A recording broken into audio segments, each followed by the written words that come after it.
You spend hours perfectly routing a tight board, only to watch assembly grind to a halt. A robotic pick-and-place nozzle holding a tiny component hovers over the board, refusing to descend. The machine is in perfect working order. It is obeying a digital constraint that contradicts the physical state of the board. Ask a library engineer how they define a component courtyard, and they will usually cite the same industry rule. You take the footprint size and add a 2.5 millimeter margin. This boundary is often calculated using an axis-aligned bounding box, a rectangle drawn precisely around the component's outermost edges. Automated placement systems use this rectangular boundary to determine where a part can be placed, which frequently leads to the software rejecting valid locations.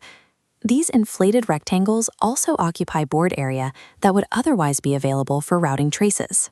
Because the software evaluates these rectangles rather than be actual part geometry, it can report a passing design rule check even if the physical parts are positioned for a collision. The bounding box model defines the courtyard based on the outermost points of the part, representing the entire area within those bounds as occupied space. We can see the consequences of this model by looking at a right-angle USB-C receptacle. Its physical shape is a poor fit for the standard bounding box. This is the true 2D geometry of the receptacle.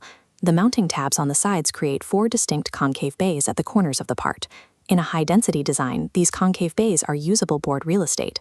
When we apply the standard bounding box plus a 0.25 millimeter margin, the rectangle must expand to envelop the entire shape. This covers those concave bays with untouchable warning zones. The layout software now treats perfectly empty air as if it were occupied by the solid body of the connector. If an autoplacer attempts to drop an 0402 capacitor into one of those empty bays, the bounding box intercepts it. The software identifies a collision and rejects the placement. In reality, that capacitor fits safely. The digital model is the only thing forbidding it. Relying on bounding boxes reduces usable board density without providing a more accurate safety margin. Here is the correct geometric model, the Minkowski sum. A small circular disk sweeps along the perimeter of a complex polygon. The resulting path forms a perfectly dilated, rounded polygon. You place a copy of the disk at every point of the shape, taking the union.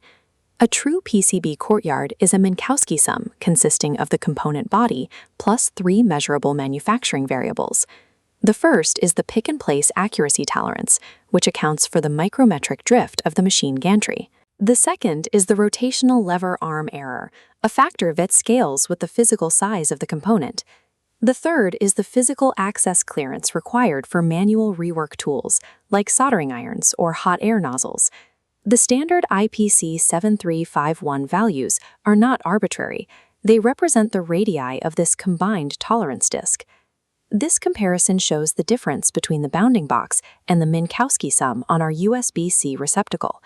On the left, the rectangular boundary rejects 2 0402 capacitors.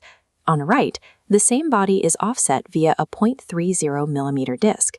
This creates a contoured courtyard that allows the capacitors to sit safely within the bays. Both models use the same clearance value, but the Minkowski geometry allows the dense layout to pass a design rule check.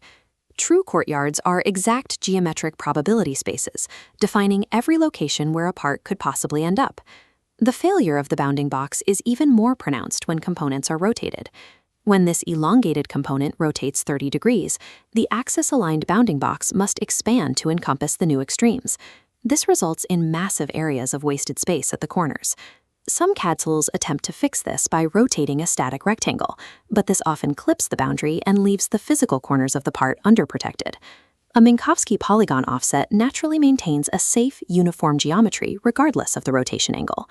We also have to consider that many placement machines have different accuracy levels for the X and Y axes. In these cases, the tolerance disk is actually an ellipse. Using a Minkowski sum with an elliptical disk creates an asymmetrical courtyard that is thicker on the axis with the lower accuracy. A simple bounding box margin cannot mathematically represent this directional variance. Relying on rectangles for rotated or directionally sensitive placements results in either wasted space or unrecognized collision risks. To eliminate these errors, footprint library designers can adopt a methodology built on these geometric principles. Rule 1. always start by mapping the true body polygon, including all overhangs, polarity flats, and mounting tabs. Rule 2.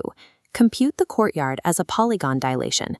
This ensures that convex exterior corners become arcs, while concave bays are offset correctly through mathematically precise intersecting cuts. Rule 3. Account for rotational transformations in the math itself to prevent bounding box inflation. Rule 4.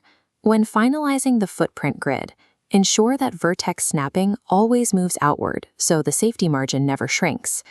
Rule 5. Explicitly document the IPC 7351 risk level radius inside the footprint metadata. Following these rules ensures that two adjacent components will not collide at any rotation if their courtyards do not overlap. This creates a library where every courtyard is a derived, repeatable calculation. Ultimately, PCB layout is a 3-degree of freedom motion planning problem. In advanced robotics, this is solved using the configuration space obstacle.